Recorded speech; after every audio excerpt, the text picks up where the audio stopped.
जिस तेजी से अराकान आर्मी बांग्लादेश के इलाकों पर कब्जा कर रही है, उससे सवाल खड़े होने लगे हैं।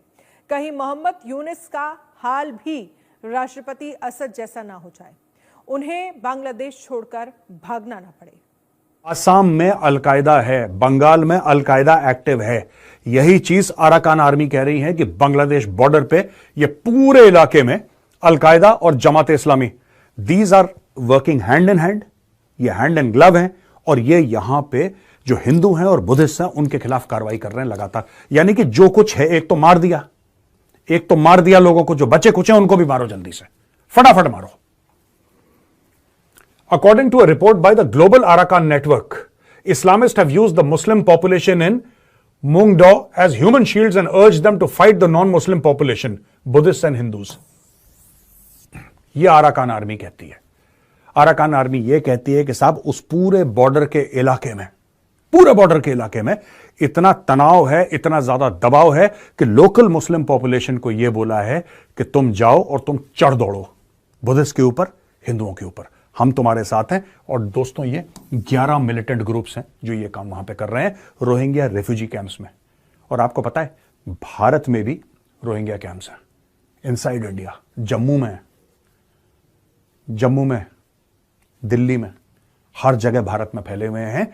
और इसके अंदर से निकलेंगे अलकायदा वाले, मैं आपको आज बता रहा हूं। हम कुछ भी बोलते हैं ना, लोग कहते हैं कम्युनल, अब इनको भी बोल दो कम्युनल, इनको भी बोल दो अराकान आर्मी को, ये तो बुद्धिस्ट है, इनको भी तुम कम्युनल बोल दो, सबको कम्युनल बोल दो। जो देश की बात करे उसको बोलो कि ये कम्युनल बात कर रहा है, ठीक है। ये देखिए, the radical militant group have allegedly recruited young orphans, some as young as 6 years of age, 6 साल के बच्चों को वहां पे रिक्रूट। पैलेस्टीनियन भी यही काम करते हैं, 6, 8, 10 साल के बच्चों को बोला कि तुम जाओ बम बांध के उड़ जाओ, ये सब इनको from Rohingya camps in Bangladesh and are training them to fight when they turn teenagers. ये देखिए साहब, वो अपनी फौज खड़ी कर रहे हैं वहां पे, और वो कहते हैं कि ये 6 साल की उम्र से इसका इंडोक्ट्रिनेशन होगा। आप बच्चे के दिमाग में जहर डालोगे 6 साल की उम्र से कि ये काफिर है, इसकी गर्दन काटो, तुम्हें ये वाला झंडा नहीं तो फिर ये वाला झंडा फहराना है हर जगह। That is what they are teaching young kids. The Arakan army alleges that Bangladesh has tolerated, ये कह रहे हैं बांग्लादेश को पता है काम हो रहा है, बांग्लादेश भली भांति परिचित है कि यहां पे अलकायदा एक्टिव है, बांग्लादेश की सरकार, बांग्लादेश की फौज भली भांति परिचित है कि यहां पे जमात इस्लामी और अलकायदा का गठजोड़ है। बॉर्डर एरियाज में हिंदुओं और बौद्धों के खिलाफ ये कार्रवाई कर रहे हैं, लेकिन ये कुछ नहीं कहते क्योंकि वो भी यही चाहते हैं कि काम हो। दोस्तों, अभी तक मैंने आपको पूरा समझाया अराकान आर्मी के बारे में, मैंने आपको पूरा जो इसका जियोपॉलिटिकल सिनेरियो वो मैंने आपको समझाया। अब मैं आपको स्पेसिफिकली बताऊंगा कि ये बांग्लादेश का सैंडविच कैसे बन रहा है। ये देखिए साहब, अगर आप यहां से देखेंगे, हर जगह भारत ने इनकी बिजली बंद कर दी, भारत ने जो फूड एक्सपोर्ट था वो बंद कर दिया। ऑटो पार्ट्स का हमने मेजरली राइट में शो करा था, आपने याद होगा, आपने देखा होगा कि वहां पे ऑटो पार्ट्स का भी भारत ने बंद कर दिया। धीरे धीरे भारत इनको इकोनॉमिकली स्ट्रैंगल कर रहा है बांग्लादेश को। अच्छा, काम करके ये लोग खुश है नहीं, because they are not interested in working. ये फिर प्रोटेस्ट कर रहे हैं, और लोग कह रहे हैं कि 5 अगस्त को चली गई शेख हसीना, तुम क्या प्रोटेस्ट कर रहे हो? आपको पता है परसों इनके स्टूडेंट क्या प्रोटेस्ट कर रहे थे वहां पे यूनिवर्सिटी के आगे? You will be shocked. ये कह रहे थे कि आवाज बहुत आती है, हम साउंड पोल्यूशन के खिलाफ प्रोटेस्ट कर रहे हैं। आई एम नॉट लाइंग, आप देख सकते हैं स्क्रीन पे, ये साउंड पोल्यूशन के खिलाफ प्रोटेस्ट कर रहे थे, और लाउड स्पीकर पे सपना चौधरी का गाना चला रखा है ना। सपना चौधरी का गाना जोर जोर से चला के कह रहे हैं हमें साउंड पोल्यूशन पसंद नहीं है। तो ये बांग्लादेशी, ये these are lazy people, they don't want to work, they are not interested in working.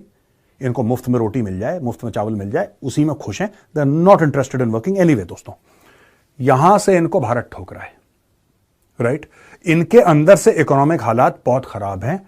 यहां से जिस हिसाब से म्यांमार बहुत एक्टिव मोड में आ चुका है, जिस हिसाब से म्यांमार अपने अराकान आर्मी को लेकर के पूरा कैप्चर कर चुका है, जिस हिसाब से म्यांमार की जो अराकान आर्मीज है, क्योंकि Arakan army is like very scary, और बांग्लादेश को बहुत अच्छे से समझ में आ चुका है कि अब वो बच नहीं पाएगा, क्योंकि एक तरफ भारत की आर्मी क्योंकि अभी इस सिचुएशन पर अगर देखा जाए तो पूरी दुनिया में सबसे ज्यादा मिलिट्री अगर स्ट्रांग है तो वो भारत की स्ट्रांग है, नेवी अगर स्ट्रांग है तो भारत की स्ट्रांग है, डिफेंस अगर स्ट्रांग है तो भारत का स्ट्रांग है, आर्मीज अगर स्ट्रांग है तो भारत की स्ट्रांग है।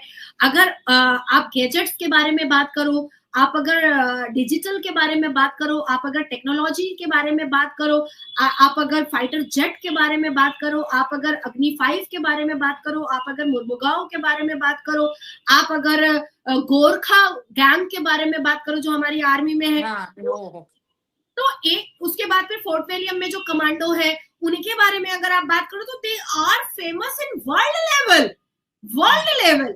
अगर बांग्लादेश में हम सिर्फ फोर्ट विलियम के जो कमांडो है और गोरखा गैंग को अगर हम उतार देते हैं बांग्लादेश में, हमास और फलस्तीन की तरह चटियल मैदान हो जाएगा बांग्लादेश।